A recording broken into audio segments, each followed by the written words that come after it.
ప్రియులరా, దేవుని నామానికి స్తోత్రం. మన ప్రభు అయిన యేసుక్రీస్తు వారి అమూల్యమైనటువంటి నామంలో చేరవచ్చిన మీకందరికీ కూడా నా ప్రేమ వందనాలు తెలియచేస్తూ ఉన్నాను.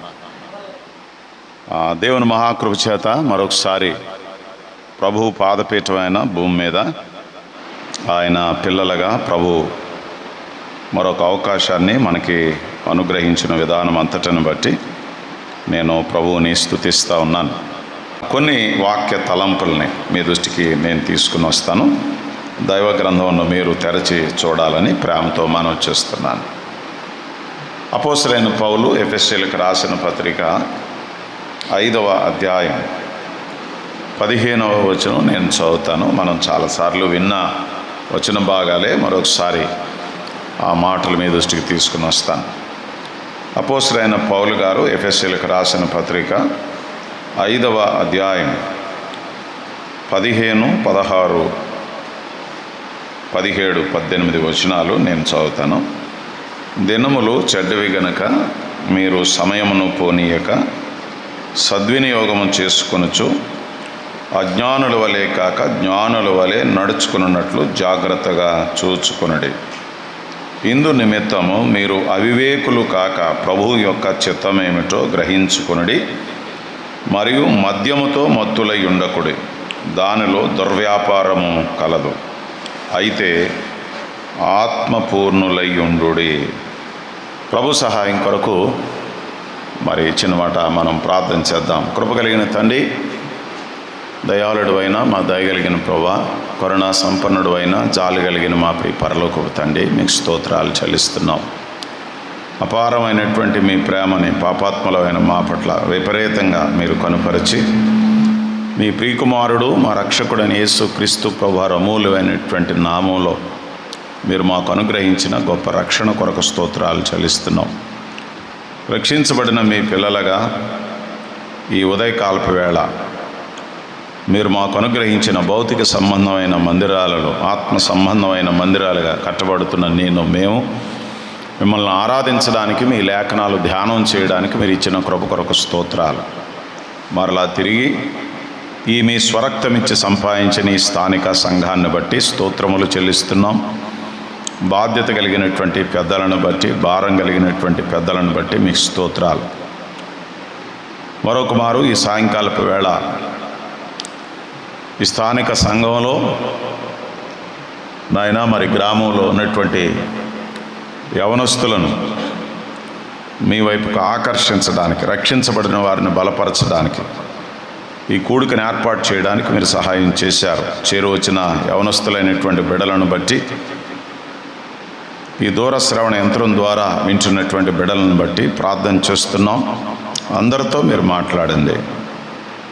మీ దాసుడు నిష్ప్రయోజకుడు కనుక మీ దాసుని బహుగా బలపరచండి. మీ దాసుని నోటిని, హృదయాన్ని మీ మాటలతో నింపండి. ఎవరికి ఎన్ని మాటలు అవసరమో, ఎన్ని మాటల ద్వారా ఎవరు రక్షించబడాలో, ఎవరు బలపరచబడాలో, ఎవరు పురుకొల్పబడాలో, ఎవరు నాయనా మరి మీ పరిచర్య కొరకు తమను తాము సిద్ధపరచుకోవాలో మీరు మాట్లాడమని ప్రార్థన చేస్తున్నాం. చదవబడిన లేఖన భాగాల్ని దీవించమని, ఈ సందేశాన్ని మాకందరకు వినిపించి మమ్మల్ని తృప్తిపరచమని మా ప్రభువును, మీ ప్రియకుమారుడు, మా రక్షకుడైన యేసు ప్రభువారి అమూల్యమైన నామంలో మీకు వినయముగా స్తోత్రములు చెల్లించి ప్రార్థించి అడిగి వేడుకొంచున్నాం మా పరమ తండ్రి, ఆమేన్.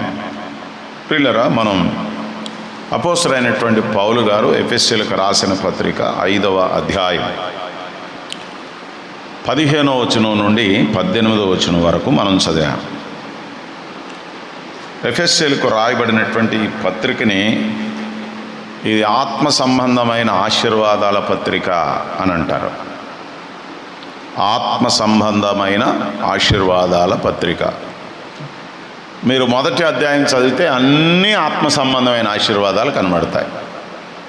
మొదటి అధ్యాయంలో ప్రభువు మనల్ని ఎప్పుడు ఏర్పాటు చేసుకున్నాడు, ఎలా రక్షించాడు, ఎలా మనల్ని తన ఆత్మతో ముద్రించాడు, ఎలాగన మన పాపాలకి క్షమాపణ ఇచ్చాడు. అబ్బో, అద్భుతమైన సత్యాలు. మీరు ఇంటికి వెళ్ళిన తర్వాత చదువుకోండి.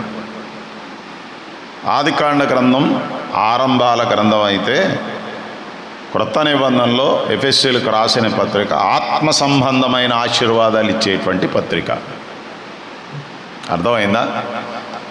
కనుక ఈ ఆశీర్వాదాలు భూమి మీద ప్రతి వ్యక్తి పొందుకోవాలని ప్రభువు కోరుతా ఉన్నాడు. ముఖ్యంగా యవనస్తులైనటువంటి వారు తమ యవన కాలంలో ప్రభువుని అంగీకరించి ఈ ఆత్మ సంబంధమైన ఆశీర్వాదాలతో పాటు భౌతిక సంబంధమైన ఆశీర్వాదాలు ప్రభువు చేతిలో నుండి పొందుకుని ప్రభువు కొరకు నిలబడి ప్రభువు కొరకు పనిచేయాలని ఆయన ఆలోచన.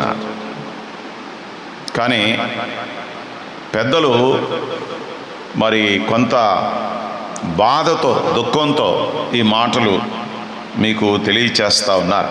మరి దూర ప్రాంతం నుండి మేము సేవకులను పిలిచి మీకు వాక్యం అందించాలని మేము ఏర్పాటు చేసినప్పుడు మీరు మరి రాకపోవడం కొంత బాధ కలిగిస్తుంది అని చెప్పి వీళ్ళు తెలియచేశారు. నిజం, వాస్తవమే.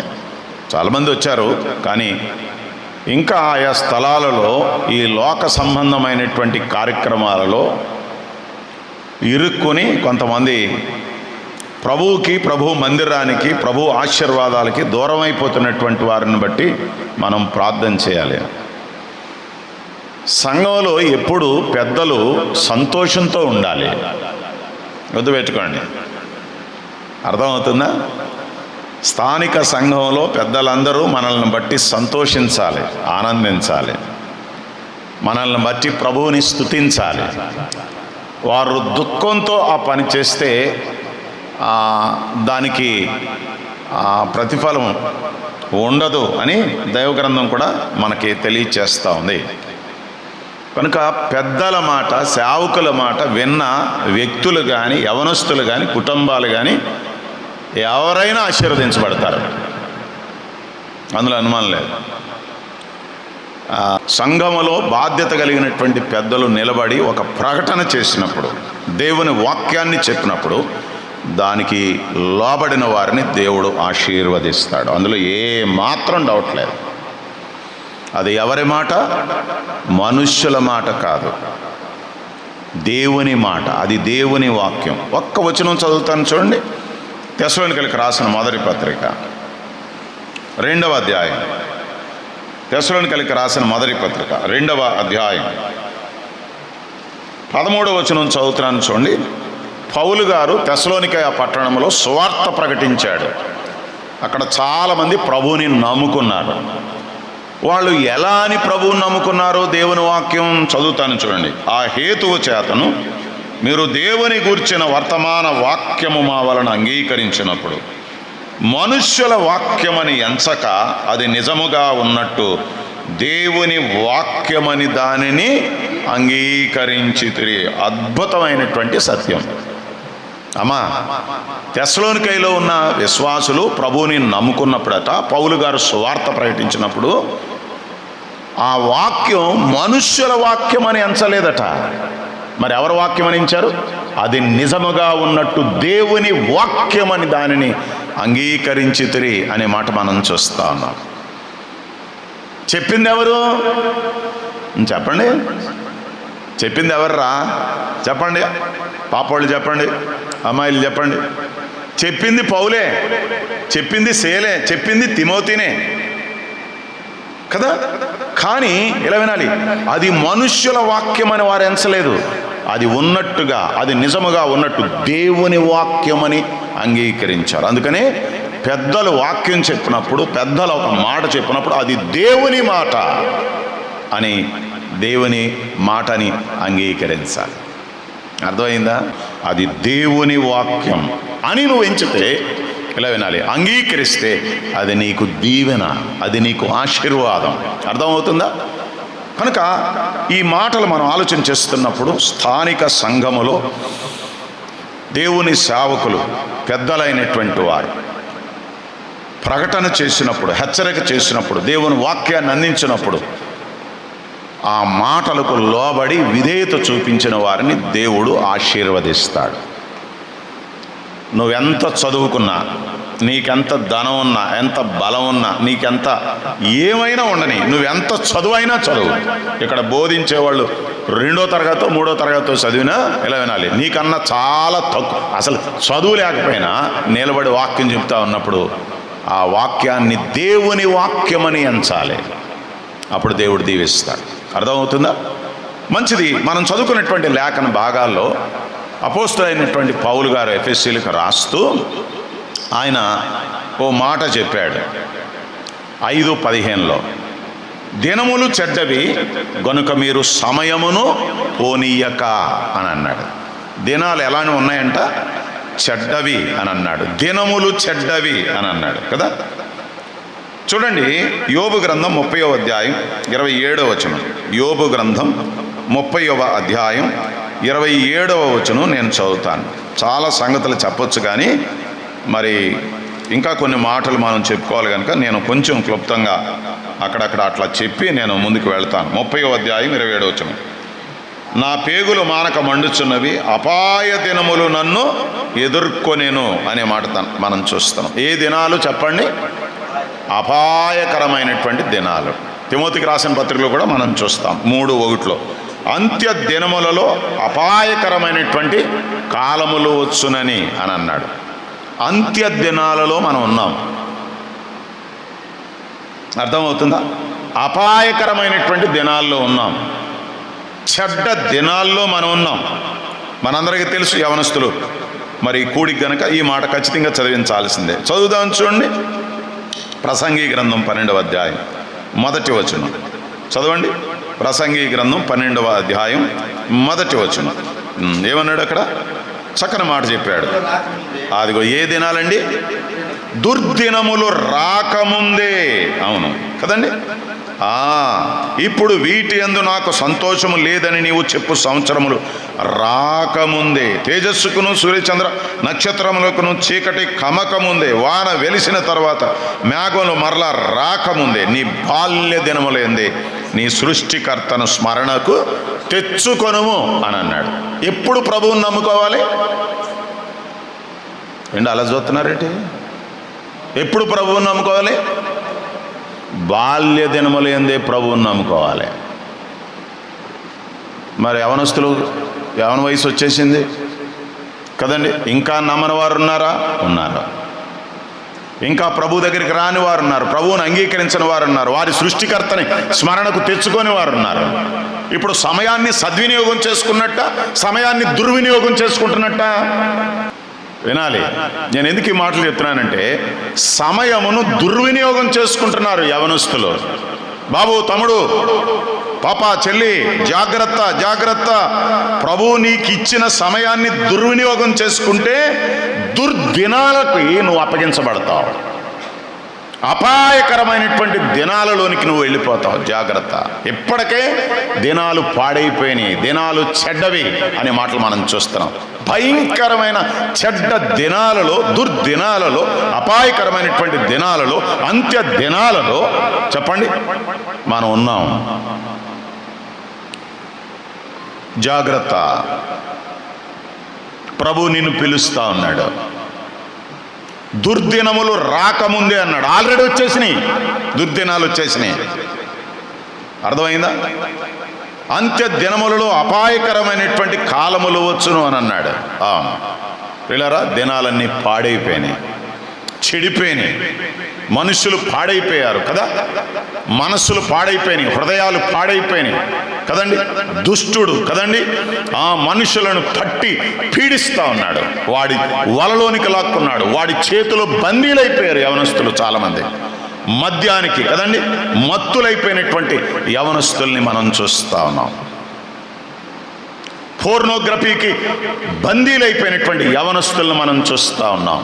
నేను చెప్పే అన్ని సత్యాలు అసలు తిరిగిలేని సత్యాలు, 100% అంతే, ఇక తిరిగిలేదు. అందుకనే ఎఫెసీ పత్రికలో కూడా చెప్పాడు, మద్యముతో మత్తులై ఉండకుడి అని అన్నాడు. ఎలా ఉండాలి యవనస్తులు? ఆత్మపూర్ణులై ఉండాలి అని అన్నాడు. నేను తర్వాత చెప్తానులేండి ఆ మాటలు, చాలా పెద్ద పాఠమే అది. ఎంతసేపు అవుద్దో తెలియదు కానీ వినాలి జాగ్రత్తగా. సమయమును సద్వినియోగం చేసుకోవాలి.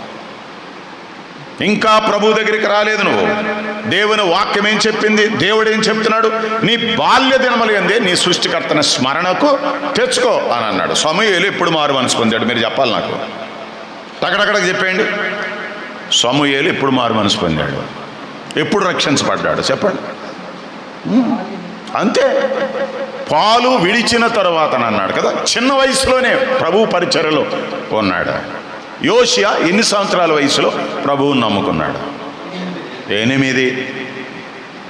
ఆ మాటకు వస్తే అసలు నేను ఎలా చెప్తాను, భక్తుడైనటువంటి దావీదు ప్రభువుని ఎప్పుడు నమ్ముకున్నాడు? నేను నా తల్లి యొద్ద స్తన్యపానము చేయుచుండగా నీవే కదా నాకు నమ్మిక పుట్టించితివి. అర్థమవుతుందా? నా తల్లి నన్ను కన్నది మొదలుకొని నా దేవుడవు నీవే అని అన్నాడు. నా తల్లి నన్ను కన్నది మొదలుకొని నా దేవుడవు నీవే అని అన్నాడు. ఇలా వినాలి, నేను ఎప్పుడు ఈ మాట చెప్పేటప్పుడు ఇలా అంటాను, ఏమంటాను తెలుసా? యావత్ ప్రపంచంలో ఉన్న దైవ సేవకులందరూ ఒకవైపు, ఎలాగా దావీదు తర్వాత ఎప్పుడో మారు మనసు పొందాడని, కానీ నేను మాత్రం ఇలా వినాలి, వ్యక్తిగతంగా నేను మాత్రం ఏం నమ్ముతాను తెలుసా? దావీదు ఇలా వినాలి, తన తల్లి గర్భములో ఉన్నప్పుడే ఆ తల్లి చెప్పే మాటల్ని నమ్మి ప్రభువుని అంగీకరించాడు. అంతే. బాల్య దినముల యందే సృష్టికర్తన స్మరణకు తెచ్చుకో అన్నాడు. సరేండి, వీళ్ళందరూ సమూయేలు, యోషియా కదండి. ఇక్కడ మనం చూస్తూ ఉన్నాం భక్తుడైనటువంటి దావీదు. ఇలా వినాలి, ఎన్ని సంవత్సరాలు వచ్చినాయి నీకు? ఇంకా మారు మనసు పొందలా, ఇంకా రక్షించబడలా, ఇంకా లోకంలో తిరుగుతున్నావు, ఇంకా పాపంలో తిరుగుతున్నావు, మద్యముతో మత్తుడై ఉంటున్నావు. జాగ్రత్త, ఆయా పాపాలు నిన్ను బంధించేసినాయి. సాతాను కబంధ హస్తాల్లో నువ్వు ఉన్నావు. నిన్నెవ్వరూ విడిపించలేరు, యేసుక్రీస్తు ప్రభువు తప్ప. నిన్నెవ్వరూ నీ పాపాన్ని కడగలేరు, యేసుక్రీస్తు రక్తం తప్ప. రావాలి ఖచ్చితంగా. నువ్వు ప్రపంచమంతా తలుసుకున్న అపవాది చేతిలో నుండి నిన్నెవ్వరూ విడిపించరు, యేసు ప్రభువు తప్ప. రావాలి, ఇప్పుడు కన్నీళ్లతో రావాలి, పశ్చాత్తాపంతో రావాలి. దేవా, నేను నా జీవితాన్ని పాడు చేసుకున్నాను నాయన. వాస్తవం, అపవాది హస్తాల్లో నేనున్నాను, అపవాది ఆధిపత్యములో, సాతాను పాలనలో నేనున్నాను ప్రభువా. నేను చేయకూడదు అనుకుంటున్నాను కానీ చేస్తున్నాను. అవును, వాడు ఎలా చెబితే అలా నడుస్తున్నారు నేడు దినాల్లో యవనస్తులు. భయం లేదు, భక్తి లేదు, దేవుడంటే చెప్పండి గౌరవం లేదు, సంఘం అంటే చెప్పండి మర్యాద లేదు, బాధ్యత లేదు. అందరినీ అనట్లేదు నేను, చాలామంది ఉన్నారు యవనస్తులు.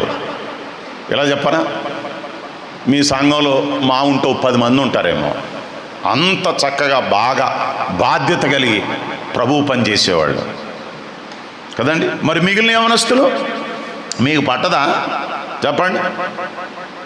మిగిలిన యవనస్తులు మరి మీకు పట్టదా చెప్పండి? మీరు ఆలోచన చేయాలి. ప్రభు ఏం చెప్తున్నాడు?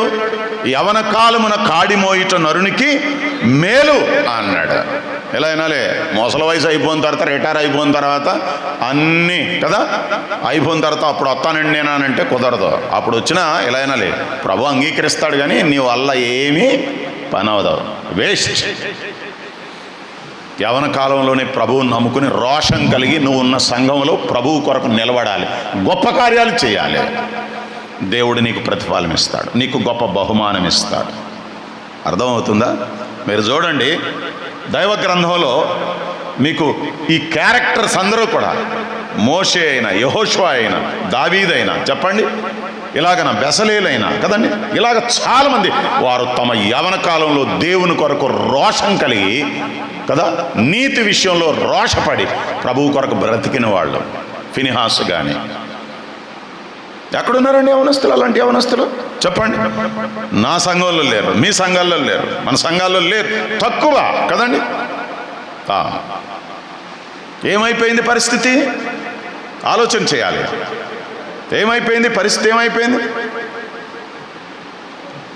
సంఘాల పరిస్థితి దిగజారిపోతా ఉంది. అర్థమవుతుందా? దినాలు బాగోలేదు, దినాలు చెడ్డవి, అపాయకరమైన దినాలు, అంత్య దినాల్లో ఉన్నాం. జాగ్రత్త తమ్ముడు, అన్నాక నీ బాల్య దినములైంది నీ సృష్టికర్తని స్మరణకు తెచ్చుకోవాలి నువ్వు. కానీ ఇంకా ప్రభువు నీకు గుర్తుకు రాలేదు. ఎంత విచారం! ప్రభువు నిన్ను గుర్తుపెట్టుకున్నాడు. ఈ భూమి మీదకి తీసుకుని వచ్చాడు. ప్రభువు నీకు ఆయుష్ ఇస్తున్నాడు, ఆరోగ్యం ఇస్తున్నాడు, చదివిస్తున్నాడు కదా, తల్లిదండ్రులను ఇచ్చాడు, అన్నిటికన్నా మిన్నగా ఆయుష్ ఇచ్చి నడిపిస్తున్నాడు. ఎందుకొరకు? నువ్వు తప్పతాగి తిరుగుతావని కాదు, నువ్వు నీ ఇష్టానుసారంగా బ్రతుకుతానంటే కాదు. నీకు ఇవ్వబడినటువంటి ఆయుష్, నీకు ఇచ్చినటువంటి ఆరోగ్యం ఎవరి కొరకు ఖర్చు చేయాలి? ప్రభువు కొరకు ఖర్చు చేయాలి. ప్రభువు కొరకు ఖర్చు చేయాలి.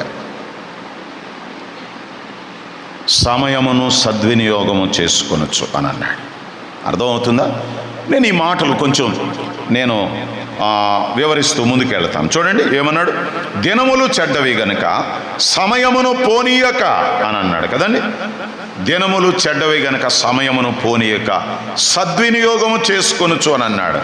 ఇలా వినాలి, సమయాన్ని సద్వినియోగం చేసుకోవడం అంటే 2-3 మాటలు మీ దృష్టికి తీసుకుని వస్తాను, చదువుతాను. చూడండి, సమయాన్ని సద్వినియోగం చేసుకోవడం అని అంటే కొరింథీయులకు రాసిన 2వ పత్రిక 6వ అధ్యాయం 2వ వచనం చూడండి. కొరింథీయులకు రాసిన 2వ పత్రిక 6వ అధ్యాయం 2వ వచనం. అనుకూల సమయమందు నీ మొర ఆలకించి తిని రక్షణ దినమందు నిన్ను ఆదుకొంటిని అని అన్నాడు. అర్థమైందండి? అనుకూల సమయమందు నీ మొర ఆలకించి తిని కదా, రక్షణ దినమందు నిన్ను ఆదుకొంటిని ఆయన చెప్పుచున్నాడు కదా. ఇదిగో ఇప్పుడే మిక్కిలి అనుకూలమైన సమయము, ఇదిగో ఇదే రక్షణ దినం. బాబు, సమయాన్ని సద్వినియోగం చేసుకోవడం అని అంటే రక్షించబడ్డాం. దేవుడు నీకు ఇచ్చినటువంటి సమయాన్ని సద్వినియోగం చేసుకోవడం అంటే ఏంటో తెలుసా? దేవా నన్ను రక్షించు అని దేవుడిచ్చే రక్షణ భాగ్యాన్ని భూమి మీద పొందుకోవడం, అది సమయాన్ని సద్వినియోగం చేసుకోవడం. ఇదే మిక్కిలి అనుకూలమైన సమయం, ఇదిగో నేడే రక్షణ దినం. రక్షించబడ్డావా తమ్ముడు? నాన్న రక్షించబడ్డావా? పాప రక్షించబడ్డావా? యేసుక్రీస్తు రక్తంలో కడగబడినటువంటి అనుభవం నీకుందా? నీ పాపాలు నువ్వు ఒప్పుకున్నావా? ప్రభువు నీ పాపాలని క్షమించాడా లేదా? ఈ రాత్రి వేళే, ఇప్పుడే మిక్కిలి అనుకూలమైన సమయం. ఈ రాత్రి వేళ, దేవా నేను పాపిని ప్రభువా, ఇంతవరకు నా ఇష్టానుసారంగా తిరిగాను, దయతో నన్ను క్షమించండి, నన్ను రక్షించండి అని అంటే ఆయన నిన్ను రక్షించడానికి ఆయన ఇష్టపడేటువంటి దేవుడు. మనందరికీ తెలుసు ఎలా వస్తుంది రక్షణ? ఆయన వలనే మనకు రక్షణ కలుగుతుంది కదండి. ఎలా వస్తుంది రక్షణ? యేసు ప్రభువుని నీ నోటితో ఒప్పుకొని దేవుడు ఆయన మృతుల్లో నుండి లేపినని నీ హృదయమందు విశ్వసించిన ఎడల నువ్వు రక్షించబడతా. ఎలా అనగా మనుష్యుడు రక్షించబడినట్లుగా కదా, తన నోటితో ఒప్పుకొనును, నీతి కలుగునట్లుగా తన హృదయంలో విశ్వసించును. నోటితో నేను పాపినని ఒప్పుకుని ప్రభువుని నీ హృదయమందు విశ్వసిస్తే, ఇలా వినాలి, నువ్వు రక్షించబడతావు. దీనికి ఏమన్నా ఖర్చు చేయాలండి? చెప్పండి, అది తెలియకడతాను. దీనికి ఏమన్నా పెద్ద ఖర్చు చేయాలండి? మనస్ఫూర్తిగా కన్నీళ్లతో మనం ఒప్పుకుంటే, చెప్పండి, మన పాపాలు మనం ఒప్పుకుంటే ప్రభు మన పాపాలని కడుగుతాడు, మనల్ని రక్షిస్తాడు. రక్షించబడడం అనేటువంటి ఎంత భాగ్యం! అందుకని ఏమన్నాడు చెప్పండి? ఇశ్రాయేలు, చెప్పండి, నీ భాగ్యం ఎంత గొప్పది, యెహోవా రక్షించిన నిన్ను పోలినవాడు ఎవడో అన్నాడు. రక్షణ గొప్ప భాగ్యం తెలుసా మీకు? ఈ భూమి మీద రక్షించబడిన వారి యొక్క భాగ్యం సామాన్యమైన భాగ్యం. నీ కాళ్ళు తేలిగ్గా కనబడతారేమో కదా. అవును, పౌలు గారు కూడా చెప్పాడు కదా, మేము ఇతరులకి ఎలా కనబడతాం? వెర్రివారుగా కనబడతాం కదా, దుర్బలులుగా కనబడతాం, కానీ మా భాగ్యం గొప్పది అని అన్నాడు. జాగ్రత్త, నువ్వు రక్షించబడ్డావా లేదా? ఆ భాగ్యాన్ని నువ్వు పొందుకున్నావా లేదా? అదే ఆశీర్వాదమో తెలుసా? అది ఆత్మ సంబంధమైన ఆశీర్వాదం. రక్షణ ఆత్మ సంబంధమైన ఆశీర్వాదం. పాప, నువ్వు రక్షించబడ్డావా? నీకు 10th క్లాస్లో 10/10 వచ్చినాయి, దేవునికి స్తోత్రం. ఇంటర్మీడియట్లో కూడా మంచి మార్కులు వచ్చినాయి, దేవునికి స్తోత్రం. దేవుడు నీకు మంచి తెలివి ఇచ్చాడు, దేవునికి స్తోత్రం. ఇవన్నీ దిగదుడుపు దేని ముందు? రక్షణ భాగ్యము ముందు. చెప్పనా? రక్షించబడినోడు, ఇలా వినాలి, ఆడు బ్రతుకు ఎలా బ్రతకాలో ఆడికి తెలుసు, మిగిలిన వాళ్ళని ఎలా బ్రతికించాలో కూడా తెలుసు ఆడికి. ఆడు బతకడమే కాదు, ఇంకా కొంతమందిని ప్రభువు కొరకు బ్రతికిస్తాడు. అది రక్షణ భాగ్యం. తాను పొందిన రక్షణను గూర్చి, తాను పొందిన ఆనందాన్ని గురించి, తాను పొందిన పాప క్షమాపణను గురించి అనేక మందికి చెప్పి పాపములో చచ్చిన వారిని అతడు బ్రతికిస్తాడు. రక్షణ పొందినోడు తనంతట తాను బ్రతకడమే కాకుండా ఇతరులను కూడా బ్రతికిస్తాడు. నీకు ఈ భాగ్యం దొరికిందా? నువ్వు చదివితే చదువు ఉండొచ్చులే, 600కు 600 వచ్చినాయి, దేవునికి స్తోత్రం. నువ్వు మారుమనసు పొందావా లేదా? నువ్వు రక్షించబడ్డావా లేదా? సమయమును పోనీయక సద్వినియోగం చేసుకోవడం. సమయాన్ని సద్వినియోగం చేసుకోవడం అని అంటే ఎలా వినాలి? రక్షణ పొందడం. ఈ భాగ్యం నీకు దొరికిందా లేదా? నేను బాప్తిసం తీసుకున్నానండి అనకూడదు. నేను మందిరానికి వస్తానండి అని అనకూడదు. నేను పాటలు పాడతానండి అని అనకూడదు. పాటలు పాడడం, మందిరానికి రావడం, కానుకలు ఇవ్వడం ఇవన్నీ వేరు. అసలు ముందు రక్షించబడ్డావా లేదా? పాప క్షమాపణ నీకు దొరికిందా లేదా? నీ పాపాల గురించి కన్నీళ్లతో ప్రభువు దగ్గర ఒప్పుకున్నటువంటి ఒక రోజు ఉందా లేదా? ఉంటే నువ్వు నిజంగానే రక్షించబడ్డట్టు. ఊరికేనండి మా నాన్నగారు వస్తున్నారండి, మా అమ్మగారు వస్తారండి, మా తాతగారేమో గొప్ప సేవకులండి, అందువల్ల నేను కూడా వస్తున్నానండి, ఆయన నమ్ముకున్నానండి అని అంటే కుదరదు. దైవ చిత్తానుసారమైనటువంటి దుఃఖం రక్షణార్థమైనటువంటి మారు మనసు కలుగు చేస్తుంది. అపోస్తలుడైన పౌలే రాశాడు, దైవ చిత్తానుసారమైనటువంటి దుఃఖం. అంటే ఆ దుఃఖం అంటే ఏంటో తెలుసా? దైవ చిత్తానుసారమైన దుఃఖం ఇలా వినాలి, నా రక్షణ కొరకై మీరు శిక్షించబడ్డారు నాయన అని ఏడవడం. అది దైవ చిత్తానుసారమైన దుఃఖం. అంతేగాని నాకు దెబ్బ తగిలింది నాయన, నాకు కాలుకి తగిలింది, నాకు మార్కులు తక్కువ వచ్చినాయి, నాకు అలాగా ఇలాగని అమ్మోళ్ళు డబ్బులు ఇవ్వలేదు, లేకపోతే అది కొనలేదు ఇది కొనలేదు, ఈ ఆడవడం కాదు. దైవ చిత్తానుసారమైన దుఃఖం అంటే ఇలా వినాలి, నా పాపముల కొరకై కల్వరి శిలువలో మీరెంత శిక్ష అనుభవించారు నాయన, ఎంత దౌర్భాగ్యాన్ని మీరు రక్షించారు. 1991 సంవత్సరంలో ఆంధ్ర యూనివర్సిటీలో మోకాళ్ళ మీద పడి ఏడిశాను నేను నా రూమ్లో. అర్థమైందా? మాటలు రాలా, ఏడిపే వస్తూ ఉంది వాక్యం వినొస్తే. అర్థమైందా? అప్పుడు నాకు అర్థమైంది, దేవుడు నన్ను రక్షించాడు, నా పాపాలు క్షమించాడు. అర్థమవుతుందా? ఈ అనుభవం నీ జీవితంలో ఉందా? ఆలోచన చేయాలి. అనుకూలమైన సమయమందు నీ మొర్ర ఆలకి దేవుడు నీకు అనుకూలం చేశాడు ఈ సమయాన్ని. కొంతమందికి సమయం లేదు, కొంతమంది హాస్పిటల్లో ఉన్నారు, కొంతమంది ఆయా స్థలాలలో ఉన్నారు, మందిరానికి వచ్చే అవకాశాలు లేవు కదండి. దేవుడు ఆయుష్ ఇచ్చాడు, ఆరోగ్యం ఇచ్చాడు, మంచి సమయం ఇచ్చాడు, చక్కని మందిరం ఇచ్చాడు కదండి, ఫ్యాన్లు పెట్టాడు. ఈ చల్లని వాతావరణంలో చక్కని వాక్యం నీకు అందిస్తూ ఉన్నాడు. నువ్వు రక్షించబడాలని, ఈ సమయాన్ని సద్వినియోగం చేసుకోవాలని. మారు మనసు పొందండి, రక్షించబడండి. అయ్యా నాకు యేసు ప్రభువు కావాలి, నా పాపాలు ఒప్పుకుంటున్నాను నేను అని మీ పెద్దలకి చెప్పండి. మీ పెద్దలకి చెప్పండి, వాళ్ళు బాప్తిసానికి సిద్ధపరచమని చెప్పండి. తప్పనిసరిగా మీ రక్షణ ఖరారైన తర్వాత వాళ్ళు నీటి బాప్తిసం ద్వారా సంఘంలో మిమ్మల్ని చేర్చుకుంటారు. అర్థమవుతుందా? సమయమును సద్వినియోగం చేసుకోవడం అంటే చెప్పండి, రక్షించబడడం. నువ్వు రక్షించబడలేదనుకో, ఎలా చెప్తున్నాను, ఈ రాత్రి వేళ నువ్వు రక్షించబడకుండా ఈ సమయాన్ని సద్వినియోగం చేసుకోకుండా నువ్వు వెళితే సమయాన్ని దుర్వినియోగం చేసుకున్నావు. దానికి ఫలితం నువ్వు అనుభవించాలి, దానికి ఫలితం నువ్వు అనుభవించాలి. రేపేమి సంభవించునో మనకు తెలియదు కదండి. రేపేమి సంభవించడో మనకు రేపు కదా అనేటువంటిది మనది కాదు, నేడే అనేటువంటిది మనదే. దేవుడు ఈ సమయం మనకిచ్చాడు, రేపేమో మనకు తెలియదు, నాకు తెలియదు.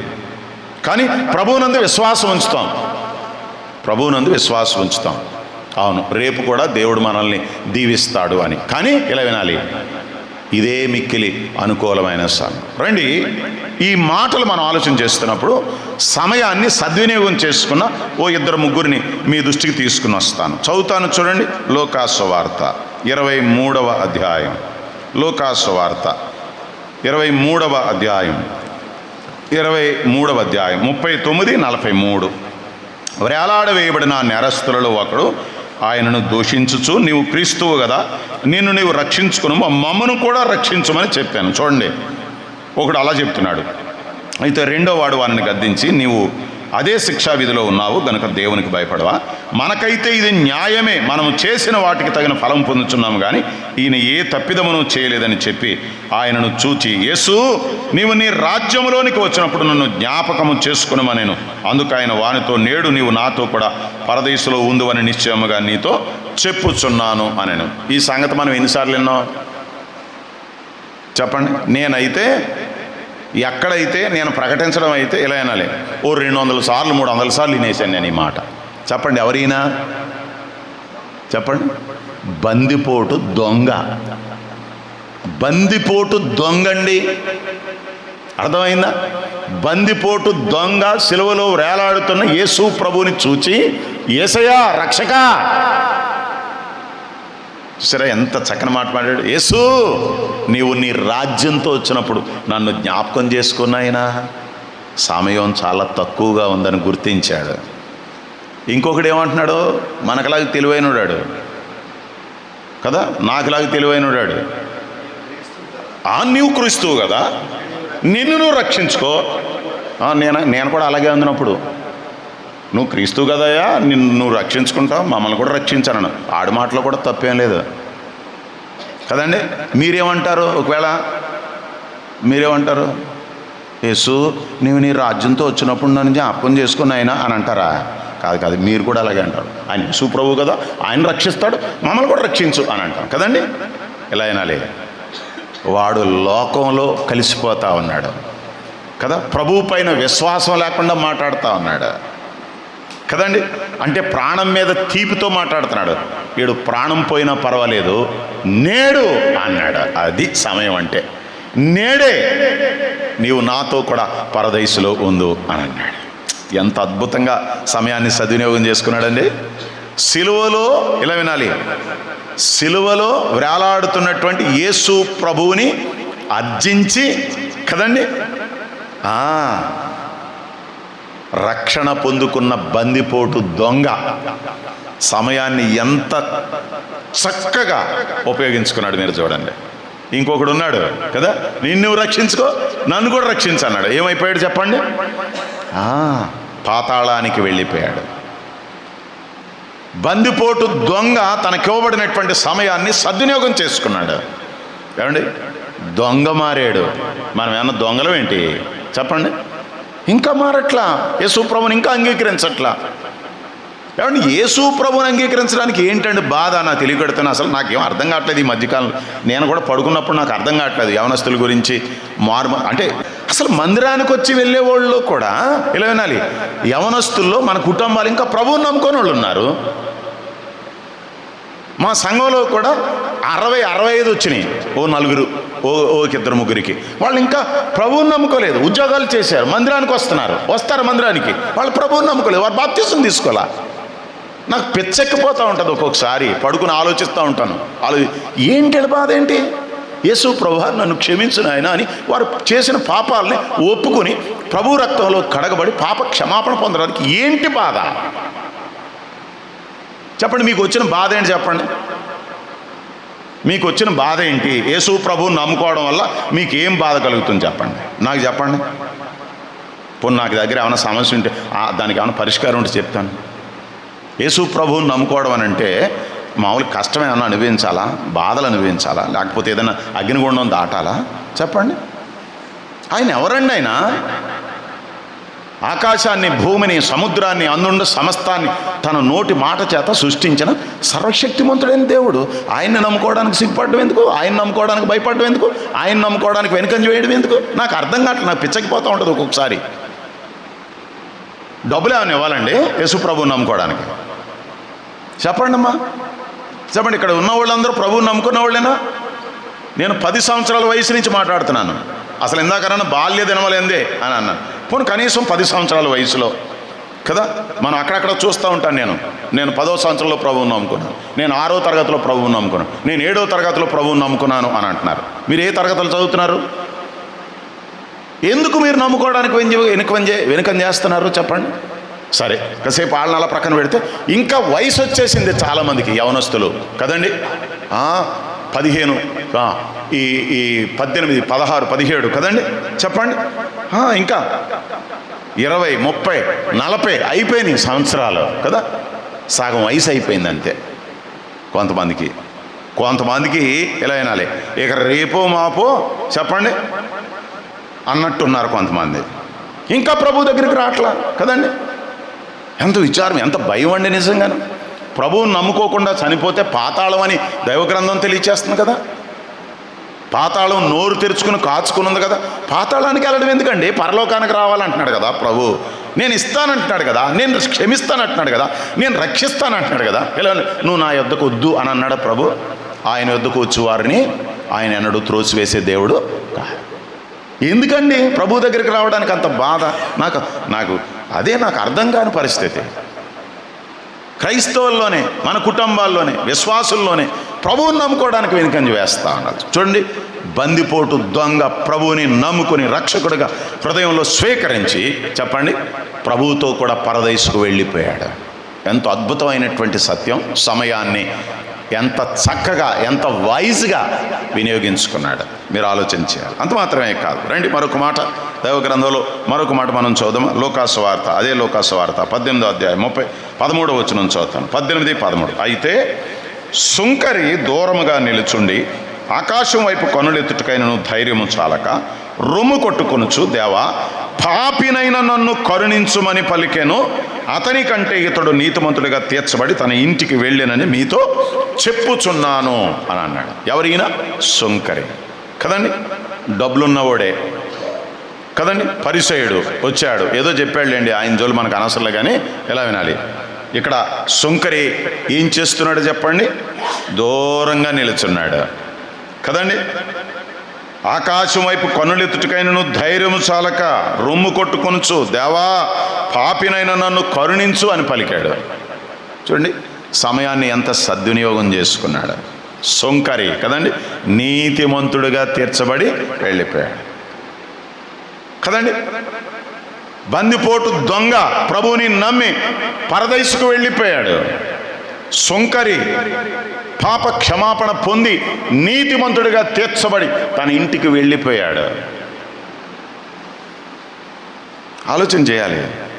రండి అదే లోకాసు వార్త 19వ అధ్యాయం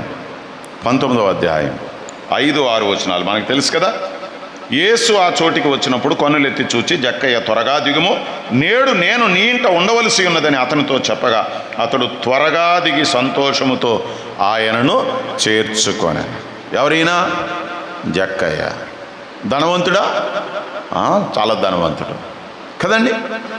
ప్రభువు చెప్పిన మాట విన్నాడు, ప్రభువుకి లోబడ్డాడు కదండి. ప్రభువును చూడాలని ఆశ కలిగి ఉన్నాడు కదా. ఆశని ప్రభు తృప్తిపరుస్తూ ఉన్నాడు కదండి. జక్కయ్య ప్రభువుని అంగీకరించాడు. ధనవంతుడు, అర్థమవుతుందా? ధనవంతుడు ప్రభువుని నమ్ముకున్నాడా? ఆలోచన చేయండి. ఒకప్పుడు పాపిగా పిలువబడినటువంటి వాడు ఇప్పుడు ఏమైపోయాడు చెప్పండి? పరిశుద్ధుడిగా మార్చబడ్డాడు. సుంకరి అనీతిమంతుడు నీతిమంతుడిగా మార్చబడ్డాడు. బందిపోటు దొంగ కదండి, భయంకరమైనటువంటి చెప్పండి దుష్కార్యములు చేయువాడు కదండి. ఇప్పుడు ఎంత చక్కగా అతడు మార్చబడి ప్రభువుతో కూడా వెళ్ళిపోయాడు. వీళ్ళందరూ సమయాన్ని సద్వినియోగం చేసుకున్నటువంటి వారు. అర్థమైందా? ఒక వచనం చదువుతాను చూడండి. మత్తయి సువార్త 4వ అధ్యాయం, మత్తయి సువార్త 4వ అధ్యాయం 20, 22. మత్తయి సువార్త 4వ అధ్యాయం 20, 22 వచనాలు నేను చదువుతాను చూడండి. లేఖనాల్లో ఆ మాటలు మనం చదువుతాను చూడండి. 4వ అధ్యాయం 20, 22 కదా. 19వ వచనం నుండి, ఆయన వెంబడి రండి, నేను మిమ్మను మనుషులను పట్టు జాలరులుగా చేతునని వారితో చెప్పాను. వెంటనే వారు తమ వలలు విడిచిపెట్టి ఆయనను వెంబడించారు కదండి. 22వ వచనాన్ని చదివేస్తున్నాను చూడండి, ఇంకా చాలా ఉన్నది. వెంటనే వారు తమ ధోనిను తమ తండ్రిని విడిచిపెట్టి ఆయనను వెంబడించరి అని అన్నాడు. ఇలా వినాలి. వీరెవరు? యేసు ప్రభు శిష్యులు. నా వెంబడి రండి అన్నారు. వాళ్ళు వెంటనే అనే మాట మనం చూస్తాం. సమయాన్ని సద్వినియోగం చేసుకున్నారు. అందుకనే వారు దీవించబడ్డారు, ఆశీర్వదించబడ్డారు. యేసు ప్రభు శిష్యులుగా వారు ఆయా స్థలాలలో, ఆయా ఖండాంతరాలలో యేసు ప్రభువును గురించి సువార్త ప్రకటించారు. ప్రభు కొరకు హతసాక్షులయ్యారు కదండి. ఆలోచన చేయండి పిల్లలు. సమయాన్ని సద్వినియోగం చేసుకున్న వారు వీళ్ళందరూ.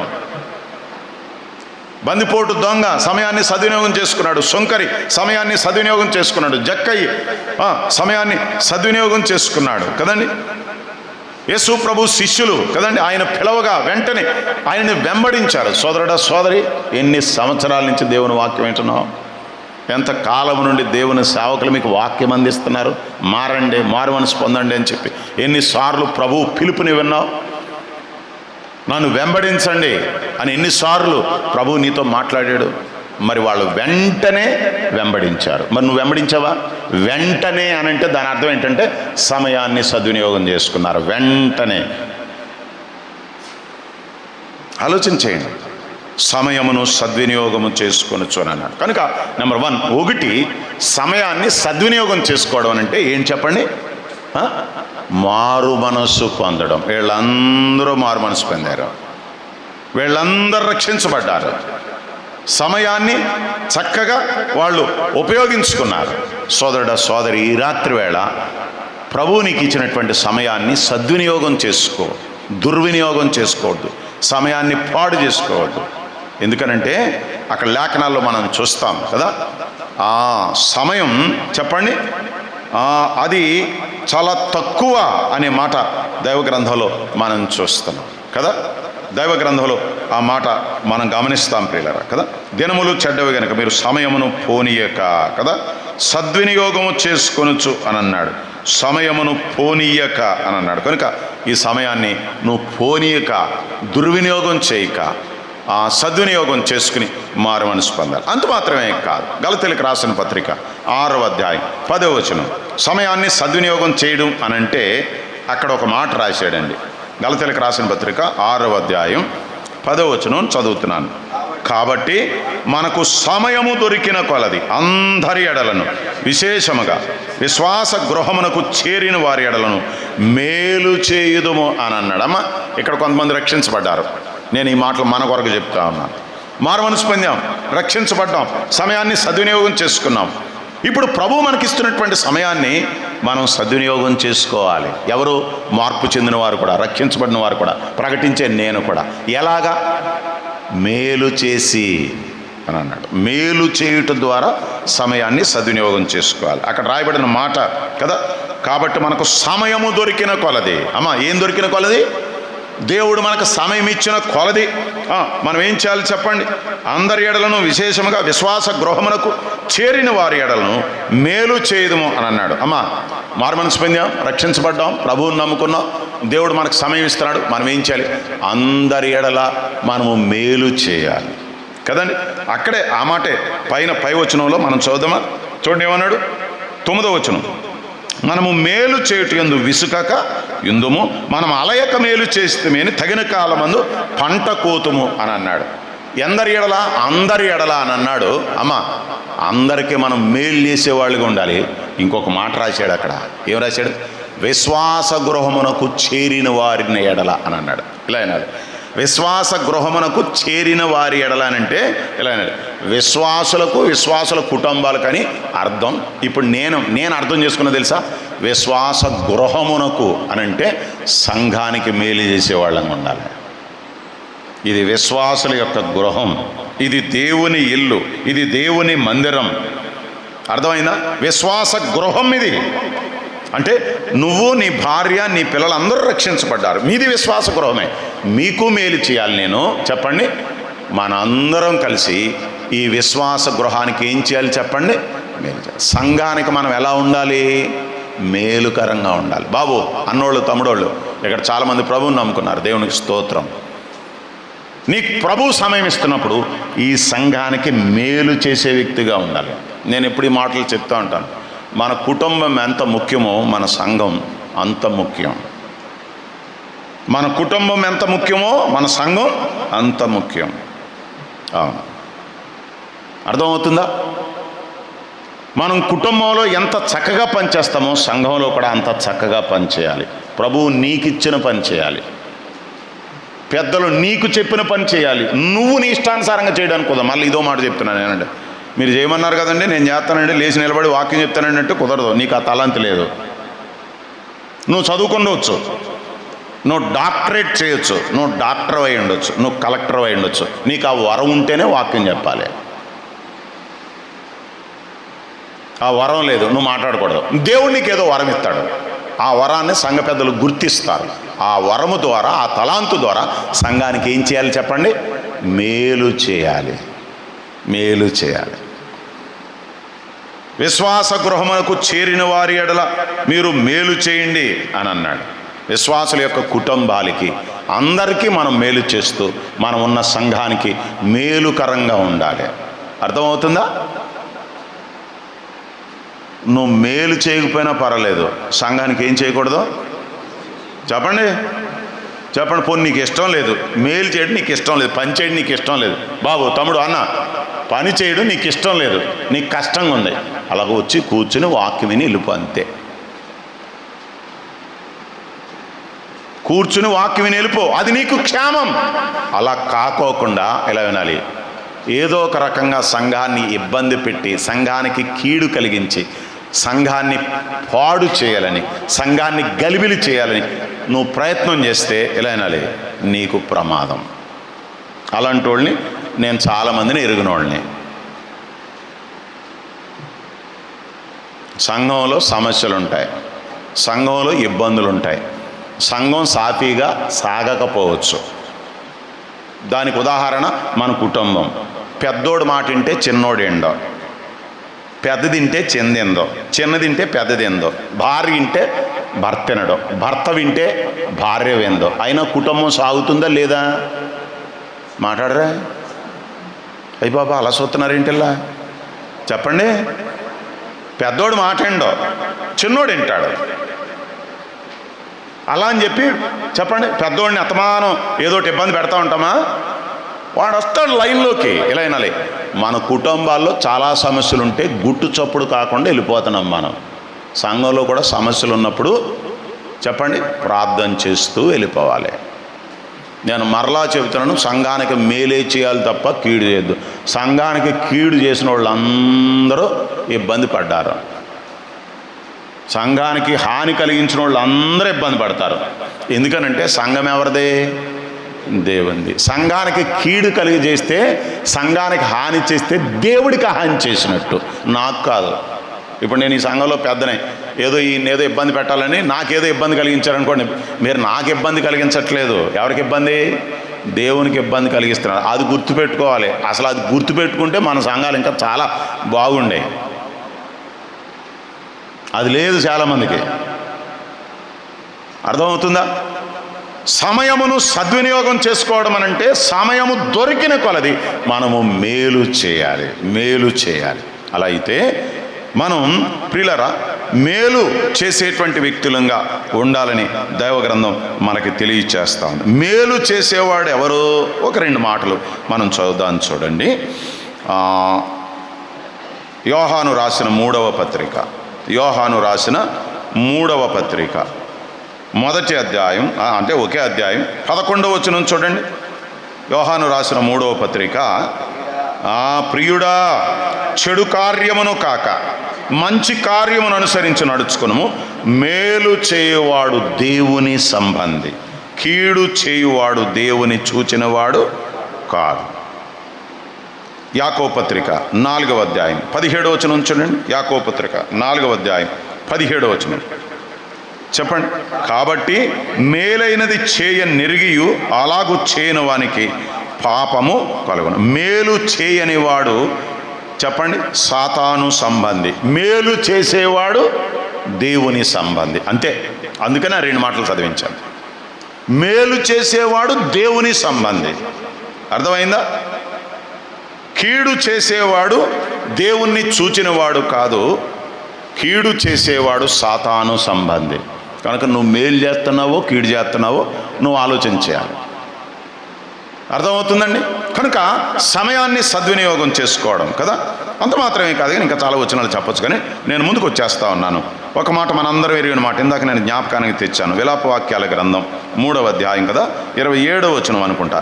నేను చదువుతాను చూడండి. అక్కడ విలాపవాక్యాల గ్రంథం 3వ అధ్యాయం 27వ వచనం. ఏది మేలు అని అంటే దైవ గ్రంథంలో మనం చూస్తాం. 3 27 కదండి. యవన కాలమున కాడి మోయుట నరునికి మేలు, అతని మీద దానిని మోపినవాడు యెహోవాయే అని అన్నాడు. ఇలా వినాలి, యవన కాలమున కాడి మోయుట నరునికి మేలు. బాబు, యవనస్తులు దేవుని కాడెత్తుకోవాలి. ఆయన ఏమన్నాడు? నా కాడి సులువును, నా భారము తేలిక అని అన్నాడు కదండి. యవన కాలంలోనే దేవుని కాడి మోయాలి.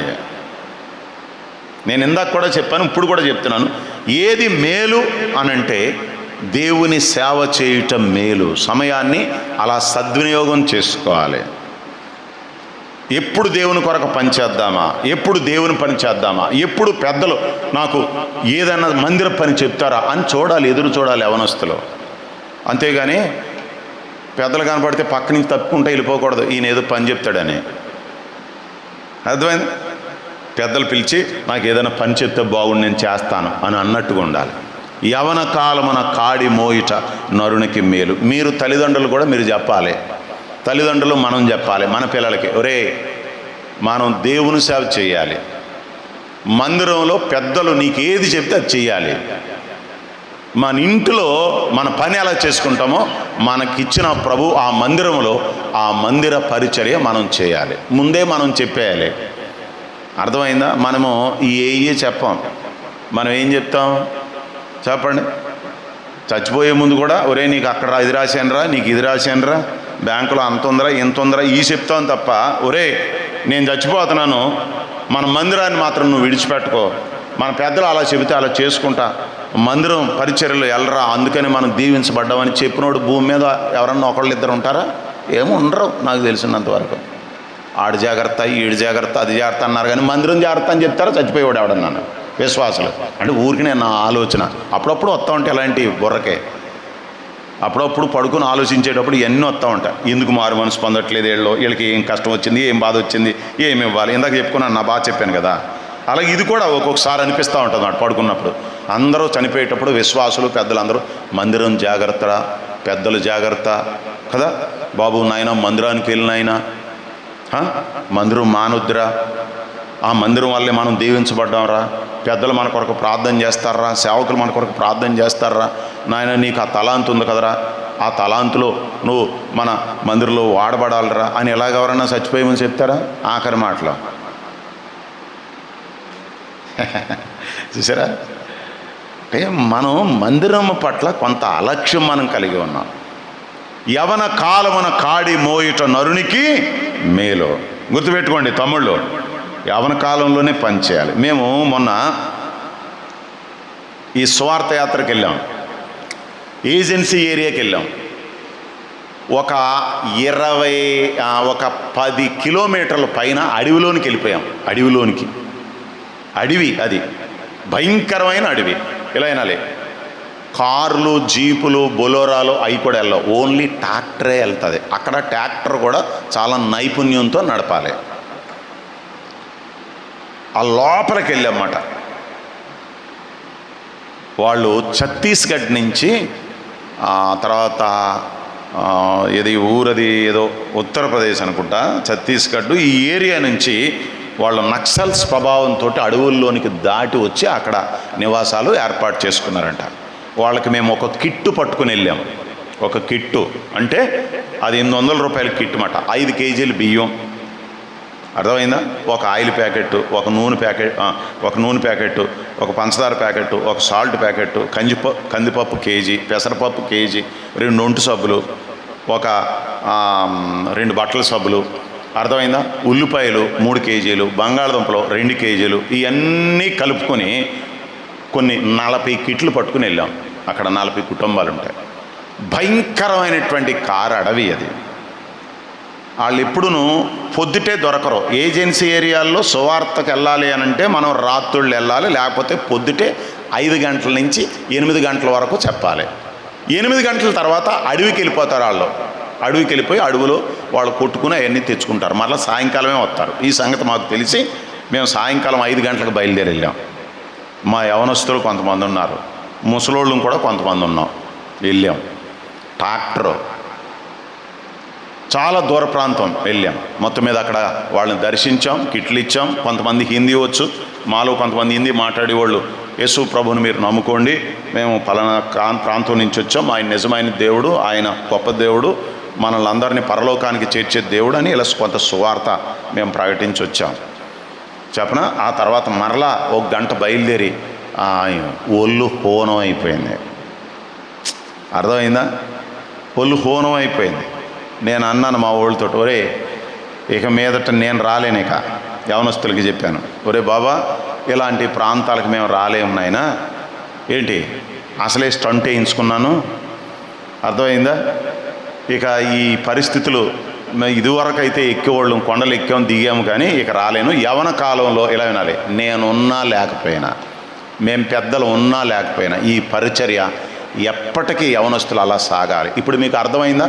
యవనస్తులు కనుక మీరే అక్కడికి వెళ్ళగలగాలి. మాలాంటి ముసలోళ్ళు 75 సంవత్సరాల ముసలాయన కూడా వచ్చాడు మాతో పాటు, 60 సంవత్సరాలు, 75, ఆ తర్వాత 50, ఇలాంటి వీళ్ళతో పాటుగా కొంతమంది యవనస్తులు వచ్చారు. నేను ఆఖరిగా మాట చెప్పాను, ఏమన్నా తెలుసా, ఒరే ఇక మేము రాలేం, ఓ సంవత్సరం 2 సంవత్సరాలు పోతే నేను తిరగలేను, మేము రాలేం, కానీ మీరు మాత్రం మన సంఘం నుంచి ఎప్పుడు ఈ పరిచర్య మీరు కొనసాగిస్తూ ఉండాలి అని అన్నాను. నేను ఎందుకు ఈ మాట చెప్తాను తెలుసా?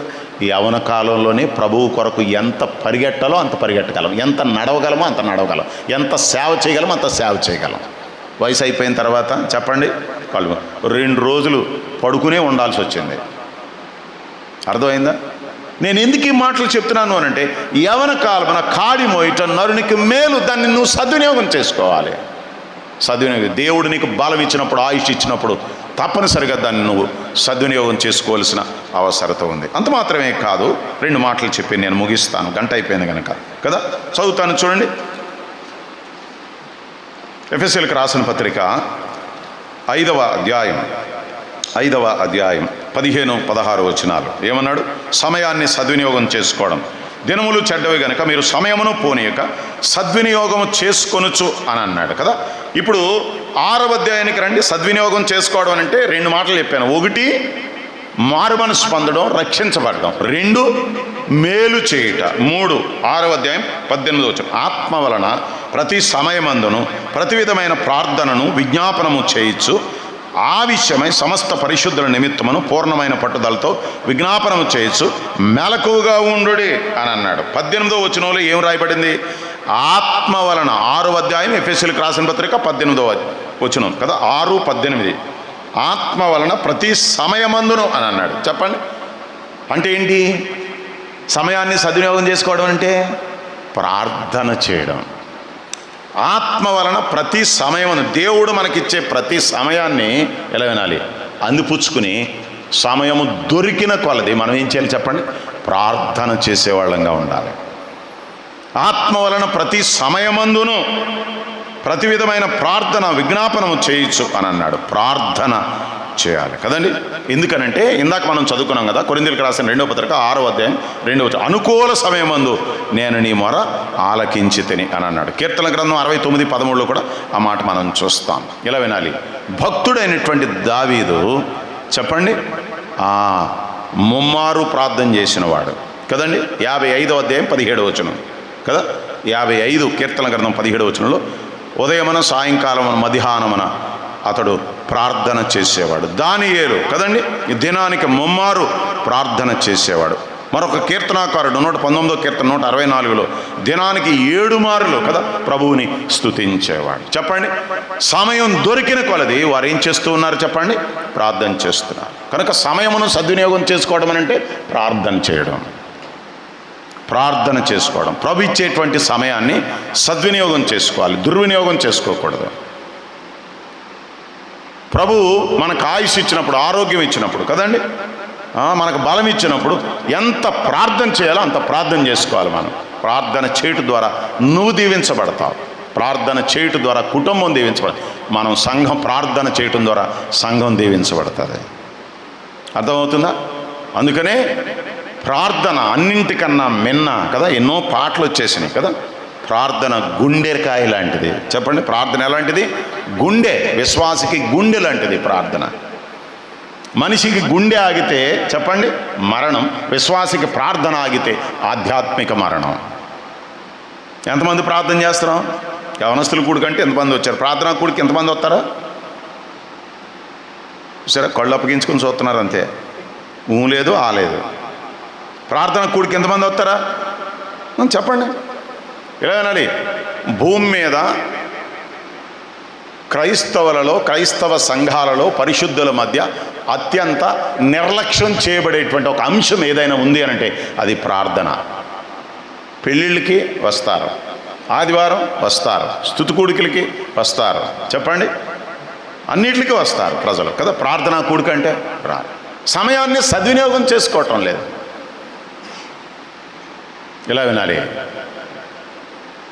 ప్రార్థన సాతానికి కొరడా లాంటిది. ప్రార్థన సాతానికి ఎలాంటిది? కొరడా లాంటిది. విశ్వాసి మోకరించి ప్రార్థన చేస్తూ ఉంటుంటే సాతాన్ని కొరడాతో కొట్టినట్టు ఉంటుంది, కొరడాతో కొట్టినట్టు ఉంటుంది. లేకపోతే నువ్వు ప్రార్థన చేయకపోతే ఆడు కొడతాడు మనల్ని కొరడాతో. మనం ప్రార్థన చేస్తే ఆడిని కొరడాతో కొట్టినట్టు ఉంటుంది. మనం ప్రార్థన మానుకుంటే ఆడొచ్చి మనల్ని కొడతా ఉంటాడు. ఇప్పుడు చెప్పండి,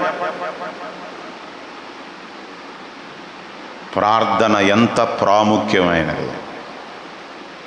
అందుకనే తెస్సలోనికైలకు రాసిన మొదటి పత్రిక 5వ అధ్యాయం 17-15 వచనంలో ముగింపులో అన్నాడు, ఎడతెగక ప్రార్థన చేయుడి అని అన్నాడు.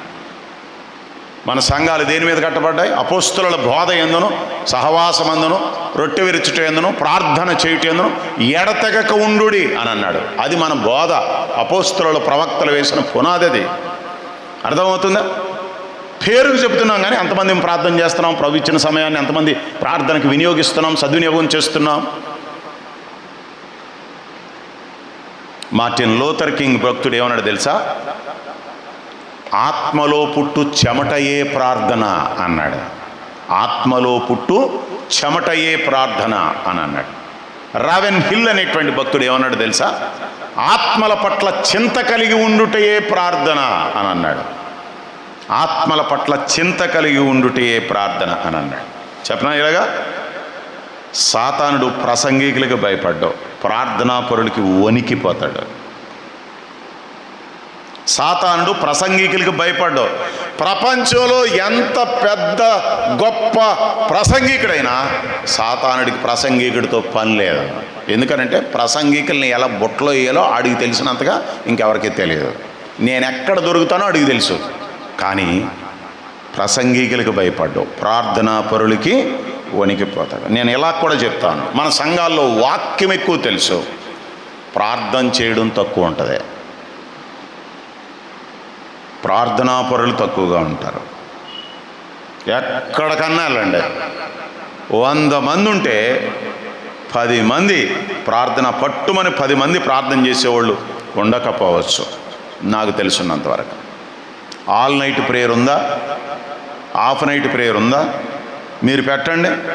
రేపు రాత్రి మనందరికి ఆల్ నైట్ ప్రేయర్ ఉంది, మనందరం వచ్చి రాత్రంతా ఇక్కడ ప్రార్థన చేద్దామండి అనండి. ఎవరన్నా ఉంటారండి? నువ్వు చెబితే చెప్పవయ్యా, 1 గంట చెప్పు, 2 గంటలు చెప్పి ఇదేందయ్యా రాత్రంతా అంటే తెల్లారేటప్పటికి మేము పనులకి వెళ్ళొద్దా కదా? ఇలా వినాలి. మోర్ ప్రేయర్ మోర్ పవర్ అన్నాడు భక్తుడు. లెస్ ప్రేయర్ లెస్ పవర్ అన్నాడు. నో ప్రేయర్ నో పవర్ అన్నాడు. ఎక్కువ ప్రార్థన చేస్తే ఎక్కువ శక్తి, తక్కువ ప్రార్థన చేస్తే తక్కువ శక్తి. అసలు ప్రార్థనే చేయకపోతే మనము శక్తిహీనులం అయిపోతాం. శోధనలో ప్రవేశించకుండానట్లుగా మీరు మెలకువ కలిగి ప్రార్థన చేయుడి. మత్తయి చెప్పలేదు, ఇది యేసు ప్రభువు చెప్పాడు. సమయాన్ని ప్రార్థనకు సద్వినియోగం చేసుకోవాల్సిన అవసరత ఉంది. ముగించిన ఇంకా 6 పాయింట్లు 7 పాయింట్లు సుమారు ఉన్నాయి. బుద్ధి తెచ్చుకోవాలి. సమయం ఉండగానే బుద్ధి తెచ్చుకోవాలి. సమయం ఉండగానే దేవుని వాక్యం చదువుకోవాలి. సమయం ఉండగా నాలుకలు పెదవులను కాపాడుకోవాలి. సమయం ఉండగా ఇలా వినాలి, దేవుని రాకడ కొరకు మనం కనిపెట్టాలి. ఇలా కొన్ని పాయింట్లు ఉన్నాయి, అవన్నీ చెప్తే మరి సమయం అయిపోతుంది కనుక నేను ముగిస్తున్నాను. ఇలా వినాలి, సమయమును పోనీయక సద్వినియోగము చేసుకొనొచ్చు అని అన్నాడు. సమయాన్ని పోనివ్వకూడదు. ప్రభు ఇచ్చే సమయాన్ని మనం సరైన రీతిలో సద్వినియోగం చేసుకోవాలి, దుర్వినియోగం చేసుకోకూడదు. అర్థమైందా? ఏం చేయాలి చెప్పండి? సమయాన్ని సద్వినియోగం చేసుకోవడం అంటే మారు మనసు పొందడం. సమయాన్ని సద్వినియోగం చేసుకోవడం, మారు మనసు పొందిన వారు దేవుని సేవ చేయడం కదా. అంత మాత్రమే కాదు, సమయాన్ని సద్వినియోగం చేసుకోవడం అంటే ప్రార్థన చేయడం. అర్థమవుతుందా? సమయమును పోనీయక అని అన్నాడు. అక్కడ 2 మాటలు ఉన్నాయి. ఆ మాటలు చదివి నేను ముగించేస్తాను. చదువుతాను చూడండి. ఇప్పుడు 15వ వచనం, 5:15. దినములు చెడ్డవి గనక సమయమును పోనీయక సద్వినియోగము చేసుకొనొచ్చు కదా, అజ్ఞానుల వలె కాక కదా. అక్కడ మనం చూస్తాను, అజ్ఞానుల వలె కాక అని అన్నాడా? జ్ఞానుల వలె కదా నడుచుకొనుడి అని అన్నాడు. అంటే 1 సమయాన్ని పోనీయొద్దు, 2 అజ్ఞానుల వలె ఉండొద్దు. అక్కడే ఇందు నిమిత్తం మీరు అవివేకులు కాక అని అన్నాడు. అజ్ఞానుల వలె కాక, అవివేకుల వలె కాక, ఎలా వినాలి? మద్యముతో మత్తులై ఉండక అని అన్నాడు. అంటే 4 మాటలు. మన జీవితాల్లో ఏం ఉండకూడదు? సమయాన్ని పోనివ్వకూడదు. 1 అజ్ఞానుల వలె ఉండకూడదు, అవివేకుల వలె ఉండకూడదు, మత్తులై ఉండకూడదు. మరి ఎలా ఉండాలి? ఆత్మపూర్ణులై ఉండాలి. బా, అద్భుతమైన సత్యం చెప్పాడు పౌలు గారు ఎఫెసీయులకు. కరెక్టండి. కనుక ఒకవేళ సమయాన్ని దుర్వినియోగం చేస్తున్నావేమో, సమయాన్ని దుర్వినియోగం చేసిన వారు ఎలాంటి వారని చెప్పబడింది? అజ్ఞానులు అని చెప్పబడింది. నేను చెప్పట్లేదు, నేను మిమ్మల్ని ఏమో అజ్ఞానులు అనట్లా. అజ్ఞానుల వలె కాక అని అన్నాడు, అవివేకుల వలె కాక అని అన్నాడు కదండి. మద్యముతో మత్తులై ఉండక అని అన్నాడు. కనుక ఇవేవి మన జీవితాల్లో ఉండడానికి వీలు లేదు. ఆయన ఎలా వినాలి?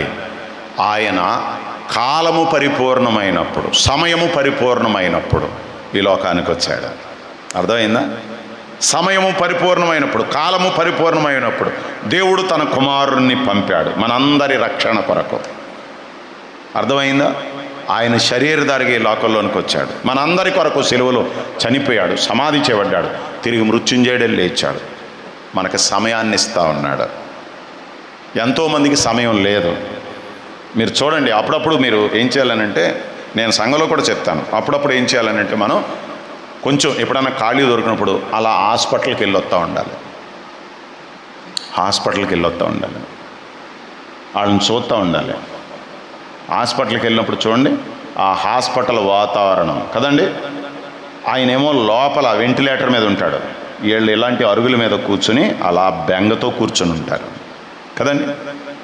నేను అనుకుంటాను, దేవా ఎంత ఆరోగ్యం ఇచ్చావు నాయన, ఈ పరిస్థితులకు నన్ను తీసుకుని రాలేదు ప్రభువా, మా కుటుంబాన్ని తీసుకుని రా, మీరు ఎంత గొప్ప దేవుడు నాయన అని అప్పుడప్పుడు ప్రార్థన చేసుకుంటా ఉంటాను. అర్థమైందా? హాస్పిటల్కి వెళ్ళండి, ఏ హాస్పిటల్ చూసినా చెప్పండి ప్రజలతో నిండిపోయింది కదా. 1 మద్యం షాపుల దగ్గర, 2 మందుల షాపుల దగ్గర ప్రజలు చూడండి బారులు తీరు ఉంటారు. మందుల షాపు, ఇదే మందుల షాప్ అని ఉంటుంది కదా, అక్కడ కూడా ప్రజలు ఎక్కువ ఉంటారు. అలాగే మందు షాపుల దగ్గర కూడా ప్రజలు బారులు తీరి ఈ మధ్యన లైట్లు పెట్టి కూడా అమ్ముతున్నారు కదా. ఎలా వినాలి? అలాంటి పరిస్థితులకు మనం వెళ్ళకూడదు. ప్రభువు మనకి ఇచ్చాడు సమయం, అమ్మ ఆయుష్ ఇచ్చాడు, ఆరోగ్యం ఇచ్చాడు. మీరు వచ్చారు మంచిది, ఒకవేళ మీ భర్త రాలేదేమో, మీరు వచ్చారు మీ పిల్లలు రాలేదేమో, ఇంటికి వెళ్ళి చెప్పండి, ఒరే ఈవేళ ఒక అన్ని వచ్చాడు రా, సమయాన్ని సద్వినియోగం చేసుకోమన్నాడు రా అంటే మారు మనసు పొందడం, అంటే యవన కాలమున కాడి మోయట, అంటే ప్రార్థన చేయుట, అంటే బుద్ధి తెచ్చుకునట, అంటే దేవుని రాకడ కొరకు ఎదురు చూడుట. కనుక ప్రభువు మనకు సమయం ఇచ్చాడు, ఆయుష్ ఇచ్చాడు, ఆరోగ్యం ఇచ్చాడు, మన కుటుంబానికి నెమ్మదినిచ్చాడు. అందువల్ల మనము సంఘానికి, పెద్దలకు మేలుకరంగా, ప్రయోజనకరంగా, ఆశీర్వాదకరంగా ఉండాలని నేను వాక్యం విన్నాను. నాయన ఎప్పుడూ మనం సంఘానికి మేలే చేద్దాం, కీడు చేయొద్దు అని చెప్పి వారికి ప్రభు మాటలు చెప్పాల్సిన అవసరత ఉంది. యేసు ప్రభు కదా, ఆయన ఈ లోకంలోనికి కాలం పరిపూర్ణమైనప్పుడు వచ్చాడు. ఎలా వినాలి? ఇప్పుడు మరలా రాబోతా ఉన్నాడు కదండి. కాలములు కదా ఆయన స్వాధీనంలో ఉన్నాయి. ఎప్పుడు వస్తాడో మనకు తెలియదు, ఎప్పుడు వస్తాడో మనకు తెలియదు. ఆయన వచ్చే సమయానికి మనం మార్చబడి ఉండాలి, ఆయన పిల్లలుగా చేయబడి ఉండాలి. అలా లేకపోతే భూమి మీద నువ్వు విడిచిపెట్టబడతావు. నీకు శ్రమ, మహాశ్రమ, నీకు ఉగ్రత కాచుకుని ఉంటుంది. ఆ ఉగ్రతకు పోకుండా ఉండాలి అంటే ఈ రాత్రి వేళ రక్షణకర్త అయినటువంటి యేసు ప్రభు దగ్గరికి రావాలి. అర్థమైందా? ఆయన నీకు సమయాన్ని ఇచ్చినటువంటి దేవుడు, ఆయన నీకు మేలు చేసే దేవుడు, ఆయన నీ కొరకు నా కొరకు విజ్ఞాపన చేసిన దేవుడు. నేను 3 మాటలే చెప్పానుగా, ఆ 3 మాటలని ప్రభువుకి అలా పోల్చి ఈ మాటలు ముగిస్తున్నాను. అర్థమైందా? ఆయన నీకు సమయాన్ని ఇస్తా ఉన్న దేవుడు. ఎంత మంచి దేవుడు! సమయాన్ని సద్వినియోగం చేసుకో. ఆయన నీకు నీ కుటుంబానికి మేలు చేస్తున్నాడు. ఆయన మేలే చేస్తాడు తప్ప కీడు చేసేవాడు కాదు. నువ్వు కూడా సంఘానికి, విశ్వాసులకు మేలు చేయాలి సమయం దొరికినప్పుడల్లా. అంత మాత్రమే కాదు, ఆయన మనందరి కొరకు విజ్ఞాపన చేశాడు. మనం కూడా ఒకరి కొరకు ఒకరు విజ్ఞాపనం చేసుకుంటూ సంఘ క్షేమం కొరకు, సంఘ క్షేమాభివృద్ధి కొరకు ప్రార్థన చేయాలి. ఆయన ఏం చేశాడు విజ్ఞాపన? తండ్రి, వీరేమి చేస్తున్నారు వీరెరుగురు గనక వీరిని క్షమించు అని ఆయన ప్రార్థన చేశాడు. ఆయన విజ్ఞాపన చేశాడు మన కొరకు. ఈ సంగతిని మనం ఆలోచన చేసి యేసుక్రీస్తు ప్రభు దగ్గరికి రండి, మారు మనసు పొందండి, రక్షించబడండి. రక్షించబడిన వారు యవన కాలంలో లేదా మీరున్న కాలంలో ప్రభు కొరకు, సంఘం కొరకు మీరు పని చేయండి. అంత మాత్రమే కాదు, కుటుంబాల కొరకై, సంఘ క్షేమం కొరకై, అనేక ఆత్మల రక్షణ కొరకై మనం ఉన్న స్థలాలలో ప్రభు ఇచ్చిన సమయాన్ని సద్వినియోగం చేసుకుంటూ ప్రార్థనాపరులుగా ఈ లోకంలో ముందుకు సాగిపోదాం. అలాంటి కృప ప్రభు సమృద్ధిగా మనందరికీ అనుగ్రహించును గాక. ఆమేన్.